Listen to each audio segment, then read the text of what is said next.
প্রিয় দর্শক, radiant care চেতনা নজরুল অনুষ্ঠানে আপনাদের সকলকে স্বাগত জানাই। আমাদের জাতীয় কবি কাজী নজরুল ইসলাম তার সবচেয়ে বড় আত্মপরিচয় তিনি দিয়েছিলেন যে আমি কবিতায় কতটা করতে পেরেছি আমি জানি না, কিন্তু আমি সঙ্গীতে আমার সর্বস্ব দিয়ে আমি কিছু অর্জন করেছি। এই কথাটি অনেকাংশে সত্য। কবিতাও তিনি অনেক বড়, কিন্তু সঙ্গীত তার জীবনের এমন এক জায়গা জুড়ে ছিল, এমন এক সাধনার সর্বোচ্চ জায়গায় তিনি সঙ্গীতকে নিতে পেরেছিলেন যে বাংলা গানের সম্রাট তিনি। এবং বাংলা গানের এমন কোনো ধারা নেই যে ধারাকে তিনি সমৃদ্ধ করেননি।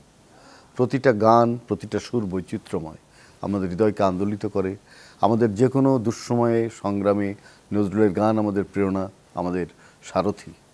সুতরাং আজকে আমরা এই আয়োজনে যাদের সঙ্গে কথা বলবো তাদের একজন হচ্ছেন ডক্টর লীনা তাপসী খান।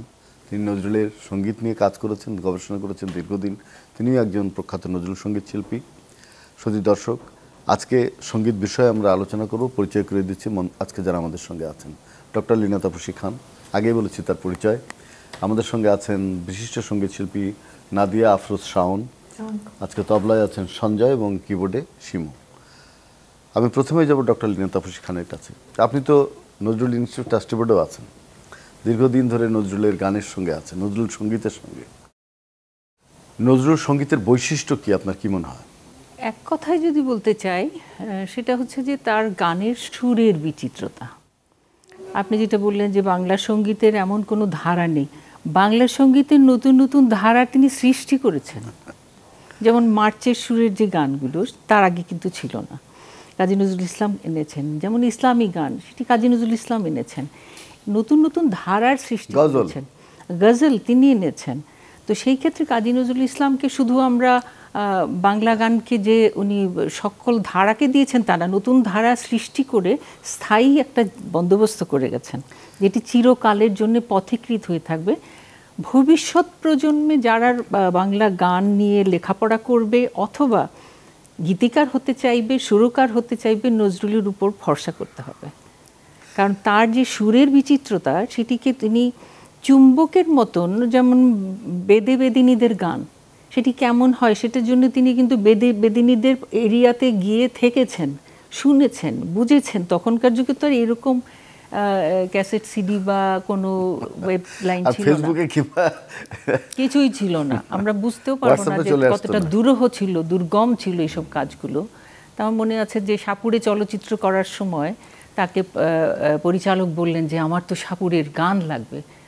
নজরুল হাওয়া হয়ে গেলেন, নাই 3 দিন নজরুল নাই। তখন তো যোগাযোগ মাধ্যমও নেই। তো পরে শোনা গেল যে উনি 3 দিন ওই বেদে বেদিনীদের সঙ্গে থেকে তাদের পুরো কালচারটাকে ধরে এনে সুরটাকে মাথায় নিয়ে এসে চলচ্চিত্রের জন্য গান তৈরি করেছেন। মানে ঝুমুর অঙ্গের বা বেদে বেদিনীর যে গানগুলো, তারপরে আরও অনেক অনেক নাম করা বেশ কিছু গান আছে যেগুলো একেবারেই বেদে বেদিনীদের সুরে। এছাড়া ঝুমুর অঙ্গের উনি যেহেতু, এবং তিনি সাঁওতালদের উপরে যখন গান লিখলেন, সাঁওতালদের তখন কিন্তু তাদের সঙ্গে তিনি ছিলেন, ওখানে তিনি সাঁওতালদের গ্রামে গিয়ে তিনি তাদের সঙ্গে ছিলেন। তবু ধরেন সাঁওতালটা তার জন্মলগ্ন থেকে তাদের সঙ্গে একটা সম্পৃক্ততা ছিল। তার যে চুরুলিয়া গ্রামটা, সেটি কিন্তু চুরুলিয়া সব ওই ধরনের আদিবাসীদের একটা জায়গা ছিল, সাঁওতালদের একটা অবস্থান ছিল। কিন্তু এই যে বেদে বেদিন, এটা তো নৌকোর ব্যাপার, পানির ব্যাপার। তো এইরকমভাবে কাজী নজরুল ইসলাম নতুন নতুন ধারাকে এনে বাংলা গানকে এতটা সমৃদ্ধশালী করেছেন, এবং তারই ধারাবাহিকতায় আমরা কিন্তু এখনও আমি বলবো যে চলচ্চিত্র থেকে শুরু করে যারাই নতুন আসেন তারা নিশ্চয়ই নজরুলকে মাথার মধ্যে রেখেই তারপর কাজ করেন। কারণ একটি সুরজগতের মধ্যে কত ধরনের সুর আসতে পারে, এবং তার এই স্বল্প সময়ের মধ্যে, মাত্র 22 বছর সৃষ্টিশীল জীবনের মধ্যে, এবং সর্বোপরি উনি একজন বৃহৎ মাপের কবি এবং সঙ্গীতজ্ঞ। এই দুটো সমন্বয় হওয়া। এছাড়া ধরেন অন্যান্য কবিরা তখন যারা ছিলেন তারা কিন্তু কবি হিসেবে না, গীতিকবি হিসেবে এসেছেন, কিন্তু কাজী নজরুল ইসলাম একদিকে ছিল তার কবি, একদিকে ছিলেন গীতিকবিতা। মানে সঙ্গীত সত্তা এবং কবি সত্তা তিনি একীভূত করেছেন। একটা প্রশ্ন করতে চাই, যে প্রশ্নটা হচ্ছে যে নজরুলের তো সব গানের তো সুর আমরা পাইনি। ধরেন প্রায় 2000 গানের পাওয়া যাচ্ছে, 1800 কিংবা 22, সর্বশেষ হয়তো আমরা 2200 গানের সুর পাবো, যতটা রেকর্ড সংগ্রহ করা গেছে। আর বাকি যে গান সেই গানের সুর করবার একটা কথা উঠছে যে ওই গানের যদি কেউ সুর করে নজরুলের রাগের মধ্যে ফেলে, নজরুলের ধারার মধ্যে ফেলে যদি কেউ সুর করে, সেটা গ্রহণযোগ্য হবে কি না। তো আপনি তো দীর্ঘদিন ধরে নজরুল ইনস্টিটিউটের সঙ্গে যুক্ত, নজরুল ট্রাস্টি বোর্ডে আছেন, নজরুল সঙ্গীত প্রশিক্ষক, আপনার কি মনে হয়? আমার মনে হয় সেই ধৃষ্টতাটা না দেখালেই ভালো, কারণ প্রত্যেকটি গানই একটা শ্রেষ্ঠ কবিতা। এটিকে কবিতা আকারে রাখাই যেতে পারে, আবৃত্তি করাই যেতে পারে। আমাদের আবৃত্তি সংস্থাও অনেক সমৃদ্ধিশালী, এবং যে কিছু 22 বা 2000 গানও যদি আমরা পাই সর্বশেষ, বাংলার জন্য এটি তো অনেক। কারণ আমাদের এক জীবনে 2000 গান একজন শিল্পীর জন্য গাওয়া, না 500 গানও তুলতে পারে না। প্রজন্ম চেঞ্জ হচ্ছে, তো এখানে মনোটোনাস হওয়ার কিছু নেই। কারণ আমরা নিজেরাই খেয়াল করি যে আমাদের যে অপ্রচলিত গানগুলি, সেগুলো গায় না অনেকেই চেনা গানগুলির মধ্যেই থাকে, শোনার মধ্যেই থাকে। তো সেইগুলিকে প্রচলিত করাটাই তো বেশি ইম্পর্টেন্ট। সেটাই। কিন্তু যদি কেউ ওরকম চমৎকার সুর করতে পারে নজরুলের গানের, সেটা কি নেব কিনা আমরা? আস্থা পাই না, কারণ ভালো ভালো সুরকার যারা ছিলেন তারা গত হয়েছেন, সেজন্য আস্থা পাওয়া যাবে না। আচ্ছা, দেখি আমরা আরো জনমত আমরা নিয়ে দেখতে চাই। নাদিয়া আফরোজ, কোন গানটি শুনবো? ভুলে যেও ভুলে যেও। শুনি আমরা। ভুলে যেও ভুলে যেও সেদিন যদি পড়ে আমায় মনে। ভুলে যেও ভুলে যেও সেদিন যদি পড়ে আমায় মনে। যাবে চৈতি বাতাস উদাস হয়ে ফিরবে বকুল মনে।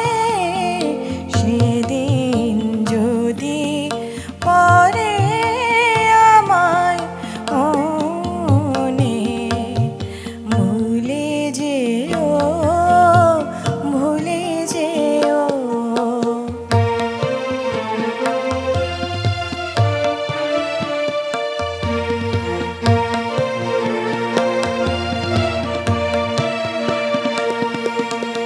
তোমার মুখের জোছনা নিয়ে উঠবে যে চাঁদ ঝিলমিলে। তোমার মুখের জোছনা নিয়ে উঠবে যে চাঁদ ঝিলমিলে।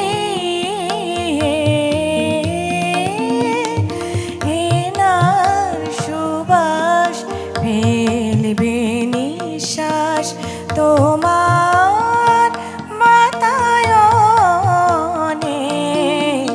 সেদিন যদি পড়ে আমায় মনে। ভুলে যেও ভুলে যেও।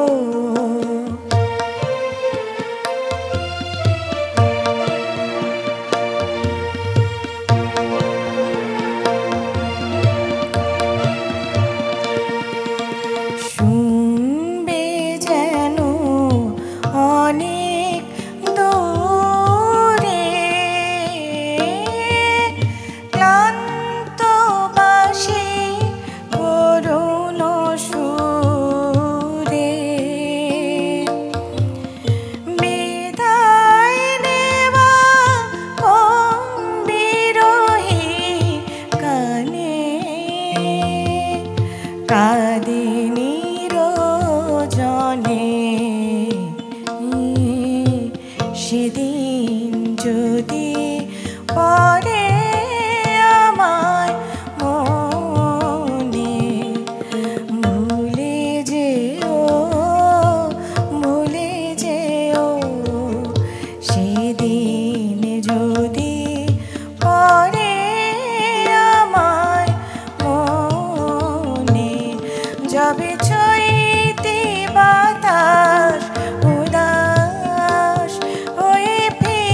খুব ভালো লাগলো নাদিয়া আফরোজ শাওন আপনার গানটি, ডক্টর লিনা তাপসী খান।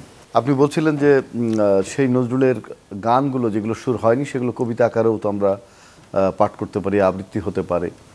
তো আমরা চাই যে নজরুলের ওরকম যদি কোনো বিশিষ্ট মানুষ নজরুলের সুর করতে পারে, যদিও আপনি বলছিলেন যে এখন সোহরাব হোসেন, সুধীন দাস কিংবা আমাদের কি বলে শেখলুত্তর রহমানের মতো লোকেরা নাই যারা সুর করতে পারতেন, কিংবা বেদারউদ্দিন আহমেদ, না চলচ্চিত্রে যারা, যেমন খান আতাউর রহমান, উনি থাকলেও আস্থা পাওয়া যেত। সেটাই মানে আসলে বড় সুরকার দরকার। তো সেটা হয়তো ভবিষ্যতে নিশ্চয়ই এরকম কেউ এসে করতেও পারে, হয়তো আমরা তখন থাকবো না, কিন্তু নজরুলের গান তো চলতে থাকবে। নজরুল অনেকে বলে 22টি রাগ নজরুল নিজে সৃষ্টি করেছেন এবং সেই রাগ থেকে অসংখ্য বন্দিশ তৈরি করা হচ্ছে, শিল্পীরা গাইছেন এবং অন্যান্য যারা সুরকার তারা নজরুলের সেই রাগ ব্যবহার করে থাকে। আপনি একজন উচ্চাঙ্গ সঙ্গীতেরও আপনার দক্ষতা আছে আমরা জানি, যে তো নজরুলের এই রাগগুলো একটা নজরুল সৃষ্ট রাগ না? 18টি রাগ, 17-18-এর মধ্যে একটা কনফিউশন ছিল, রমলা নামে একটি রাগ ছিল, সেটিকে নেওয়া হয়নি, কিন্তু পরবর্তীতে পাওয়া গেছে যে এটা নজরুল সৃষ্ট রাগই। ওই 18টি রাগ কাজী নজরুল ইসলাম আসলে ওই গানের জন্যই তৈরি করেছিলেন।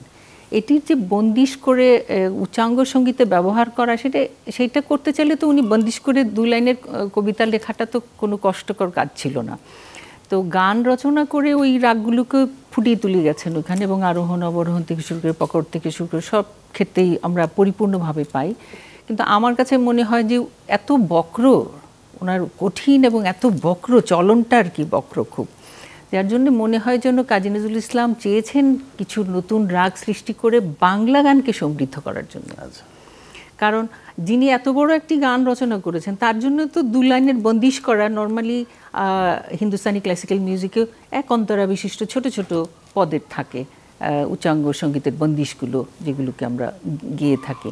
তো সেইটি করা কিন্তু তার জন্য কোনো দুরূহ কাজ ছিল না, তো ওনার জন্য 1-2 ছিল, কিন্তু উনি করেননি সচেতনভাবে। সেই জন্য আমার কাছে মনে হয় ওই যে রাগগুলো সেগুলোকে তার গানের মাধ্যমেই আমরা পেয়ে থাকবো, এবং সেটিকে আমরা নানাভাবে চিন্তা করতে পারি, গবেষণা করতে পারি। নজরুল সৃষ্ট রাগ কি অন্য শিল্পীরা পরে ব্যবহার করেছে তাদের গানে, তাদের সুরে? 1-2টি করেছে শুনেছি ভারতে, কিন্তু আমাদের দেশে ওইরকম কোনো কাজ আমি দেখিনি। মানে আমি আমার সঙ্গে ভূপেন হাজারিকার একটা ভালো সম্পর্ক ছিল, উনি আমার কবিতা খুব পছন্দ করতেন। তো উনি নজরুলের গান খুব অসাধারণভাবে উনি জানতেন নজরুল সম্পর্কে, এবং দেখবেন যে ওনার 2-1টি গানে নজরুলের সুরের আবহাওয়া আছে। হ্যাঁ, কারণ ওনাদের তো বাংলা গানের যে ভূপেন হাজারিকা তো অনবদ্য একজন মানুষ, তিনি যেভাবে সুর করেছেন এবং বাংলা গানকে সমৃদ্ধ করেছেন, সেটি তার মতো কিন্তু আর কেউ নেই। তার মতো আর কেউ নেই, একদম ব্যতিক্রম ধর্মী একটি মানুষ। কাজী নজরুল ইসলামও অনেক ব্যতিক্রম ছিলেন। না, নজরুল ইসলাম তো সম্পূর্ণটাই ব্যতিক্রম একদম। এবং ভূপেন হাজারিকা বলছে যে মানে চেতনায় নজরুল, সবার হৃদয় রবীন্দ্রনাথ, চেতনাতে নজরুল। মানে নজরুলকে কতটা ওন করতেন, কতটা গ্রহণ করতেন, এবং সেজন্য এই গানটা তিনি লিখেছিলেন। হ্যাঁ, চেতনায় নজরুল, এই যে চেতনা, এই চেতনাটা বাংলা গানের সর্বক্ষেত্রেই কিন্তু রয়েছে। কোনো কোনো ক্ষেত্রে আমরা একটু ব্যর্থ হচ্ছি, কারণ কাজী নজরুল ইসলামের আসলে সেই দুঃখু মিয়া নামটাই যেন আমার কাছে মনে হয় তার জীবনে কাল হয়ে দাঁড়িয়েছে, তার দুঃখ যেন ঘুরছেই না কিছুতেই। হ্যাঁ, সেই দুঃখটা তো এবার ছাত্র জনতার বিপ্লব অনেকটা ঘুচিয়েছে বলে মনে হচ্ছে, আর আরো ঘুচে যাবে বলে আমি বিশ্বাস করি। এখন সবচেয়ে বড় কথা যে নজরুল বলেছিলেন আমি বিদ্রোহী কবি বলে অনেকের মনে ভয় ধরিয়ে দিয়েছে। হ্যাঁ, কিন্তু আবার একটা আছে, আপনি একজন শিল্পী, আপনি জানেন যে অনেকে বলেন নজরুলের গান অনেক কঠিন, এটা গাওয়া খুব কঠিন, এসব বলে কিন্তু তরুণদের মনে ভয় ধরিয়ে দেওয়া হয়। তো এইটা কিন্তু আমি ঠিক মনে করি না। আমি মনে করি নজরুলের অনেক সহজ সুন্দর গান আছে যেগুলা ইজিলি গাওয়া যায়, মনে গেঁথে যায়। কিন্তু প্রেমের সেই গজল টাইপের গানগুলো, যে গানগুলো বৈঠকি, যে গানগুলো উচ্চাঙ্গ বেজ, সেই গানগুলোতে কিন্তু মানুষের একটা ভয়, সেই গানগুলো গাইতে একটা শিল্পীকে নিজেকে তৈরি করতে হবে এবং সাধক শিল্পী সঙ্গীতের জগতে ঢোকার সময় নজরুলের অসংখ্য গান আছে যে যখন প্রবেশ করবে সে সহজ সরল, খুব চমৎকার হৃদয়গ্রাহী গানগুলো তো আমরা দিয়ে আকর্ষণ করতে পারি। এবং এইটুকু কঠিন না জানলে, না গাইতে পারলে, তাহলে সঙ্গীতে আসা উচিত না তার। কারণ এই ভীতিটা থাকা উচিত না, কারণ প্রত্যেকটা ছেলে মেয়ের কমপক্ষে 8 থেকে 10 বছর সাধনা করে আসতে হবে যে কোনো সঙ্গীতে আসার জন্য, সেটা রবীন্দ্রসঙ্গীত হোক, উচ্চাঙ্গ হোক, যেটি। তো নজরুলের গান আলাদা করে চিন্তা করার কিছু বিষয় নেই। ওর সাধনার জায়গাটা যদি পরিপূর্ণভাবে করে আসে, যে কোনো গানই সে কণ্ঠে তুলে নিতে পারে। আর একটা জনমের জন্য 100, 200, 300 গানই তোমার জনমের জন্য।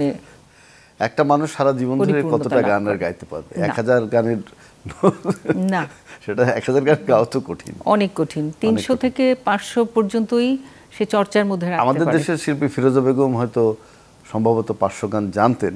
আমি ওনাকে একবার জিজ্ঞেস করেছিলাম যে আপনি কতগুলো জানেন? 300 তো জানি। 500 না, 600 গান।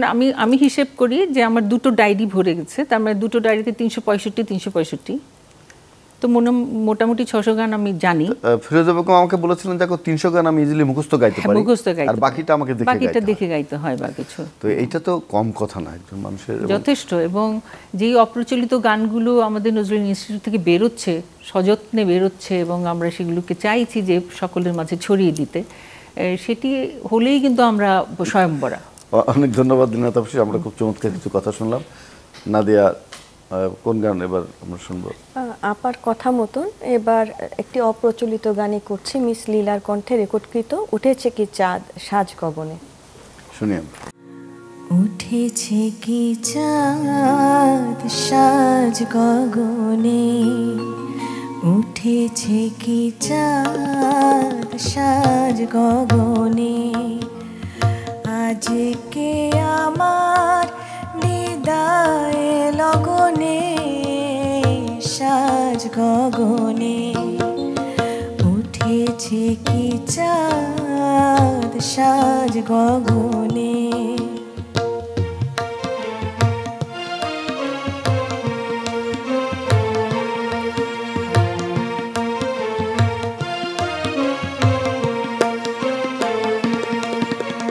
জানালা পাশে চাপার শাখে বউ কথা কও, পাখি কি ডাকে, ফুটেছে কি ফুল মালতী বকুল, ফুটেছে কি ফুল মালতী বকুল, আমার সাধের কুসুম বনে সাজ গগনে, উঠেছে কি চাঁদ সাজ গগনে।